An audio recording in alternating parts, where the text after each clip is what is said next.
حضرت یعقوب علیہ السلام کے اندر جو کچھ کیفیت تھی، جو کچھ ان پر بیت رہا تھا، یہ تو وہی جانتے ہیں، اور وہ اس کو لوگوں پر ظاہر نہیں کرتے تھے اور اپنے بیٹوں سے بھی اپنی اندرونی کیفیت کو چھپانے کی کوشش کرتے تھے۔ عموماً ہر والد کا یہی مزاج ہوتا ہے کہ وہ اپنے اندر کی کیفیت اپنی اولاد پر یا دوسرے لوگوں پر ظاہر کرنے کی بجائے صبر کے ساتھ اسے برداشت کرتے ہیں۔ لوگوں کو بھی اور اولاد کو بھی یہ سمجھنا چاہیے کہ یہ باپ پتھر کا بنا ہوا نہیں، بلکہ اس کے پہلو میں بھی دل ہے، اور یہ بھی دوسرے انسانوں کی طرح ایک انسان ہے۔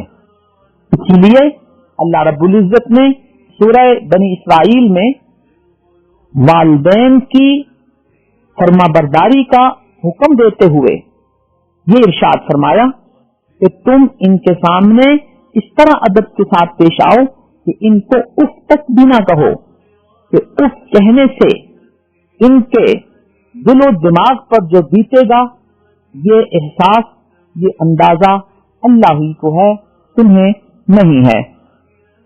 الغرض ان کے بیٹے پھر یہ کہنے لگے کہ ابا آپ ابھی بھی یوسف کو بھولے نہیں اور اس کو یاد کر رہے ہیں، آپ اس کے غم میں گھلتے رہیں گے یا اس کے غم میں فوت ہو جائیں گے۔ حضرت یعقوب علیہ السلام نے فرمایا انما اشکو بثی وحزنی الی اللہ، میں اپنے غم کی کیفیت اللہ ہی کے سامنے عرض کر سکتا ہوں۔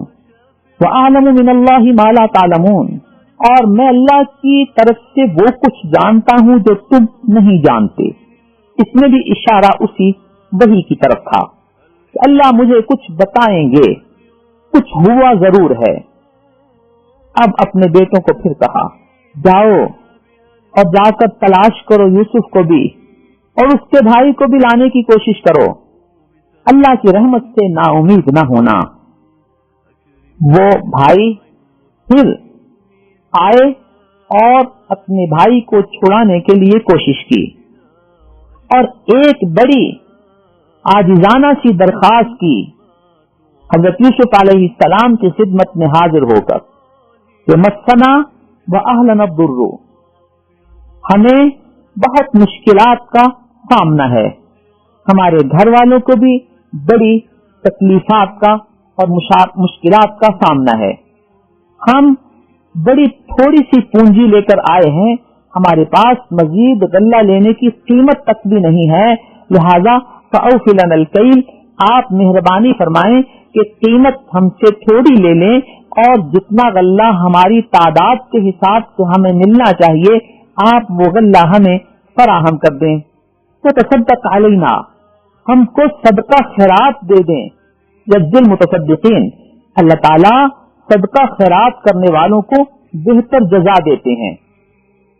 جب انہوں نے یہ کیفیت حضرت یوسف علیہ السلام کی خدمت میں عرض کی تو ان کا دل بھی مزید متاثر ہوا، اور اب بالآخر انہوں نے یہ فرما ہی دیا هل علمتم ما فعلتم بيوسف واخيه، تمہیں پتا ہے کہ تم نے یوسف اور اس کے بھائی کے ساتھ کیا معاملہ روا رکھا تھا؟ اذ انتم جاہلون، جب تم جاہل تھے، تمہیں اس چیز کا احساس نہیں تھا کہ ہم کیا معاملہ، کیا رویہ ان کے ساتھ رکھ رہے ہیں۔ بھائی حیران ہو گئے کہ یہ حکمران بنیامین اور اس بھائی کا نام تو لے، لیکن یہ یوسف کا نام کیسے لے رہا ہے؟ حیران ہو کر پوچھنے لگے اِنَّكَ لَأَنْتَ یوسف، کیا آپ ہی یوسف ہیں؟ اللہ اکبر۔ حضرت یوسف علیہ السلام نے فرمایا انا یوسف، میں یوسف ہوں، وہذا اخی، یہ میرا بھائی ہے، قد من اللہ علینا، اللہ نے ہم پر بڑا احسان کیا ہے، اور یہ اللہ کا نظام ہے کہ جو بھی تقوی اختیار کرتا ہے، صبر کرتا ہے، اللہ نیکی کرنے والے کے اجر کو ضائع نہیں کرتے۔ یہ بھائی کہنے لگے اللہ کی قسم، اللہ نے آپ کو ہم پر بڑا درجہ دے دیا ہے، ہم اس بات کا اعتراف کرتے ہیں کہ ہم غلطی پر تھے، ہم خطا پر تھے۔ حضرت یوسف علیہ السلام نے اپنے کریمانہ انداز میں فرمایا لا تثریب علیکم اليوم، آج تمہیں کوئی سزا نہیں دی جائے گی، بلکہ میں یہ بھی اللہ سے مانگتا ہوں کہ اللہ تمہیں بخش دے۔ اس کے بعد فرمانے لگے اذهبوا بقمیصی ھذا، یہ میری قمیص لے جاؤ اور میرے والد کے چہرے پہ ڈال دو، دیکھنا کہ ان کی بینائی لوٹ آئے گی، اور اپنے سارے خاندان کو لے کر میرے پاس آ جاؤ۔ جب یہ قافلہ وہاں سے روانہ ہوا، واپس لوٹنے لگا، تو حضرت یعقوب علیہ السلام نے فرمایا کہ مجھے یوسف کی خوشبو آ رہی ہے، اگر تم مجھے نہ جھٹلاؤ تو حقیقت یہ ہے کہ مجھے یوسف کی خوشبو آ رہی ہے۔